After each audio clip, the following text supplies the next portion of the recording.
Doctor Rowshan Alam কলেজে HSC পরীক্ষার্থীদের বিদায় উপলক্ষে মিলাদ ও দোয়া মাহফিল অনুষ্ঠিত।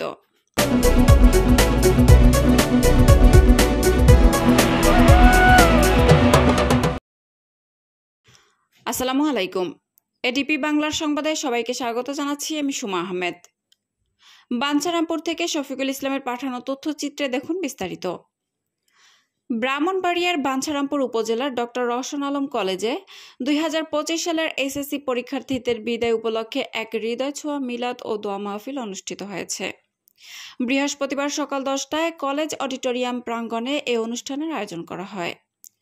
অনুষ্ঠানে প্রধান অতিথি হিসেবে উপস্থিত ছিলেন উপজেলা নির্বাহী অফিসার ও ডক্টর রওশন আলম কলেজ পরিচালনা কমিটির সভাপতি ফেরদৌস আরা। সভাপতিত্ব করেন কলেজের ভারপ্রাপ্ত অধ্যক্ষ মুফতি কামাল উদ্দিন।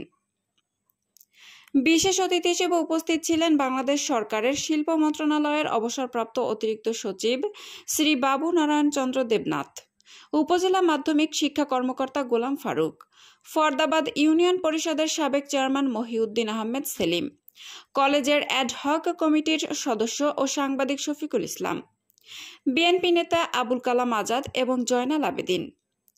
এছাড়াও অনুষ্ঠানে কলেজের শিক্ষক শিক্ষিকা, শিক্ষার্থী, অভিভাবক, রাজনৈতিক নেতৃবৃন্দ এবং এলাকার গণ্যমান্য ব্যক্তিবর্গ উপস্থিত ছিলেন।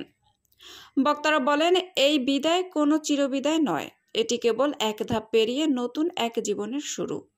শিক্ষার্থীদের আগামী জীবনের সফলতা কামনায় দোয়া করা হয়। মিলাদ শেষে উপস্থিত সকলের মাঝে তবারক বিতরণ করা হয়।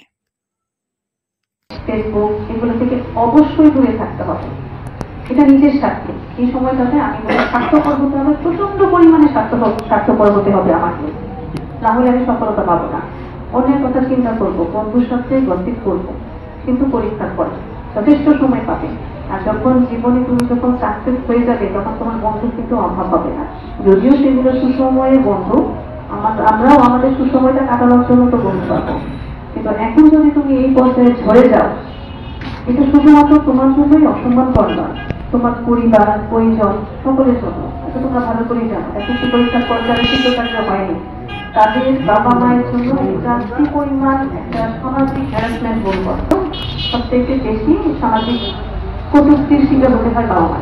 নিজের জন্য চিন্তা না করে হলেও বাবা মার জন্য ভেবে, তাদের মান সম্মানের কথা চিন্তা করে হলেও অবশিষ্ট সময়গুলো তোমাদের অবশ্যই কাছে লাগাতে হবে, স্বার্থপর হতে হবে। অন্য কোনো বিষয়ে চিন্তা করা যাবে না, শুধু চিন্তা করতে হবে লেখাপড়া, লেখাপড়া এবং লেখাপড়া। আর যদি তোমাদের কেন্দ্রে পাঠগ্রহণ করেছি, আমাদের শিক্ষক যেহেতু আমাদেরকে পাঠদান করেছেন, এমনকি তাদের সাথে গড়ে রয়েছে আমাদের বন্ধুত্বপূর্ণ সম্পর্ক। এই সম্পর্ক রক্তের নয়, তারা আমাদের অভিভাবক নয়, তারা হচ্ছে আমাদের এমন একজন বিশেষ ব্যক্তি, আমাদের জীবনের পথ প্রদর্শক। তাদের দেখানোর পথে চলেছি আমরা এতদিন, এমনকি তাদেরকে আমরা ফিরে পাবো কিনা জানি না, দেখা হবে কিনা তাও জানি না, কতদিন আমরা বেঁচে থাকবো এই ক্ষণস্থায়ী জীবনে। তারপরে ক্ষণস্থায়ী জীবনে শুধু একটি লাইন বলে দিতে চাই, নিজেই বুঝি না মনের কথা, তাই বুঝায় এই ব্যাকুলতা, মন করে মন অবাধ্যতা, কে জানে তার কিসের শূন্যতা। এই শিক্ষক কিন্তু আমাদের জীবনে এমন একটি জায়গা দখল করেছে, যা যদি শূন্য হয়ে যায়, কেউ এই শূন্যতা পূরণ করতে পারবে না। তোমাদের এই সুন্দর আকাশের মতো উদার হৃদয়ের সাথে হৃদয় মিলিয়ে হাতে হাত রেখে এই পৃথিবী দাঁড়িয়ে দিবে বিদায় বেলার এতটুকুই আশা। হে অভিযাত্রী, এই কলেজে তোমাদের স্মৃতি মধুর অনেকগুলো দিন কেটেছে, কঠোর অধ্যাবসায়ে, নিরলস শ্রম ও আন্তরিক আগ্রহ, নিজেদের আলোকিত মানুষ হিসেবে করার সাধনা তোমরা সর্বদাই সচেষ্ট ছিলে। তোমাদের প্রাণোচ্ছল সহচর্য, শ্রদ্ধাভাজন শিক্ষকদের প্রীতি, স্নিগ্ধ শিক্ষায় কলেজের দিনগুলো হয়েছিল ঐতিহ্যময়।